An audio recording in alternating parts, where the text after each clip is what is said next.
কথা বলেন ঠিক না বেঠিক? যদি বলেন না করলে হুজুর কি করবেন, শুনে রাখেন পরিষ্কার ঘোষণা আমাদের। এই প্রজন্মের আবু সাঈদরা জালিমের বুলেটের সামনে কিভাবে বুক চিতিয়ে দাঁড়ায়।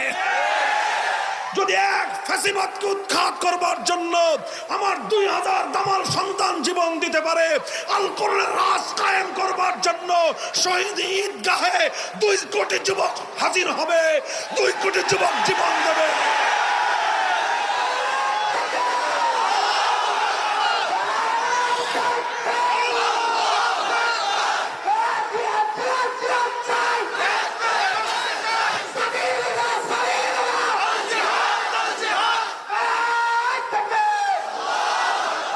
প্রস্তুত থাকবো তো ইনশাআল্লাহ?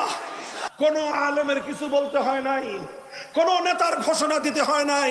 টেকনাফ থেকে তেতুলিয়া পর্যন্ত কোন মুসলিম জাতীয় স্থাপনার মধ্যে একটা মূর্তি বাকি রাখে নাই।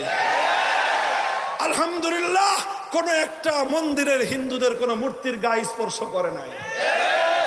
আমাদের কথা পরিষ্কার, হিন্দুরা মূর্তি বানাও মন্দিরের মধ্যে, সেখানে আমাদের কোনো বক্তব্য নাই, সেখানে কেউ হাত তুলতে যাবে না, সেটাকে আমরা নিরাপত্তা দেওয়ার জন্য দায়িত্বশীল। কিন্তু মুসলিম জাতির দেশে মুসলমানদের জাতীয় স্থাপনায় কারো বাপদাদার মূর্তি মানব না।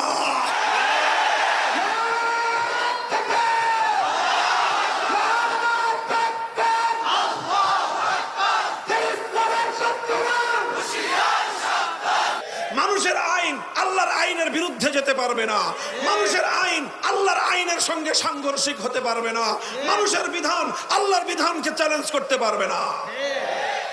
আনচ্যালেঞ্জেবল, সুপ্রিম পাওয়ার, সর্বোচ্চ ক্ষমতা, প্রশ্নহীন ক্ষমতা আইন তৈরি করবার ক্ষেত্রে একমাত্র কার? এটাকেই যদি আমি রাষ্ট্রবিজ্ঞানের পরিভাষায় বলি, বাংলায় বলে আইন করার সার্বভৌম ক্ষমতা, ইংলিশে বলে পাওয়ার অফ সভরেইনটি। এটা একমাত্র কার? মুহতারাম হাজিরিন, আল্লাহ পাক রব্বুল আলামিনের আইনের পরিপন্থী কোন আইন যদি কোন মাখলুক করে, তাহলে সে নিজেকে আল্লাহর জায়গায় স্থাপন করলো, সে নিজেকে আল্লাহর প্রতিদ্বন্দ্বী বলে আখ্যায়িত করলো। আল্লাহ একটা আইন দিলেন, তোমরা কিছু মানুষ মিলে আল্লাহর আইনকে সরায় দিয়ে আরেকটা আইন বানাইলা, তার মানে হলো তোমরা আল্লাহর পাকের সঙ্গে প্রতিদ্বন্দ্বিতায় লিপ্ত হলা। আর যে ব্যক্তি আল্লাহর সঙ্গে প্রতিদ্বন্দ্বিতায় লিপ্ত হয়, যে আল্লাহর আইনের জায়গায় নিজস্ব আইন তৈরি করে, সেই ব্যক্তিটাকেই বলা হয় তাগুত। আল্লাহর আইনের বিরুদ্ধে